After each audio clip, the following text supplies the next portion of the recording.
Hey guys, and welcome back to Scooter's Films. Today I'll be talking about 3 new movies that were recently released. First up, I'll be talking about Sketch, directed by Seth Worley. I watched this movie on August 9th. The movie follows a family of 3 preparing to move out and sell their house. The father, Taylor, has recently lost his wife, leaving him to raise his kids on his own. Taylor's daughter, Amber, is fairly troubled, but she has always found comfort in drawing.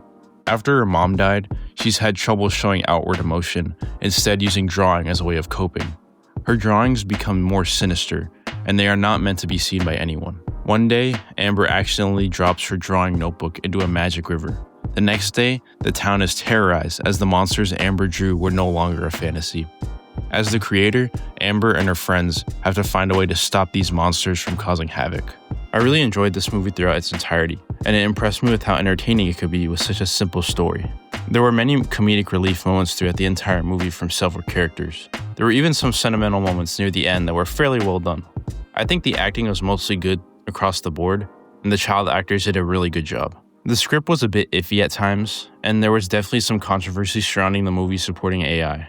Regardless, I think it's still delivered based on what we were given, and thus gets a 4 out of 5. Next up, I'll be talking about Weapons, directed by Zach Cregger. I watched this movie on August 11th. At 2:17 a.m. on a Wednesday night in Maysbrook, Pennsylvania, all of the children but one in a classroom left their houses and ran off into the night unexpectedly and unexplainably. When morning came around, parents were worried and began to point fingers at who could be responsible. The teacher of the missing children, Justine, was threatened constantly after the event. She knew nothing of what happened, but was doing her best to find answers. In my opinion, this is the best horror movie of the year. There are some effective jump scares, unnerving scenes, and some great characters. The trailer gives you a minor taste of what the movie is really about. I liked how the movie was formatted. As it goes on, it gives us more clues as to what actually happened. The ending was fine, definitely better options to end it, but it wasn't terrible.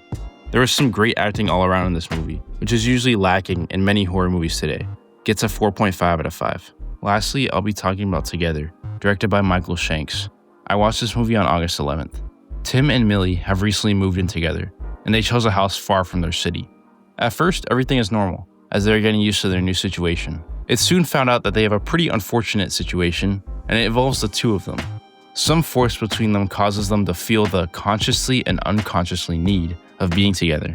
I was looking forward to this movie, and I thought it was pretty decent. I think the trailer gives a basic summary of what the movie is about, with some twists along the way. I do wish that they made the movie slightly scarier. The ending was fine, and the actual plot was fairly entertaining. The scares that were in the movie were definitely effective. I just wish that there was more of them. But yeah, it completes the body horror element as well. Very similar to The Substance, which came out last year.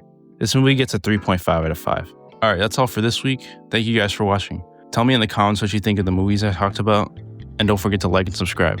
Thank you guys.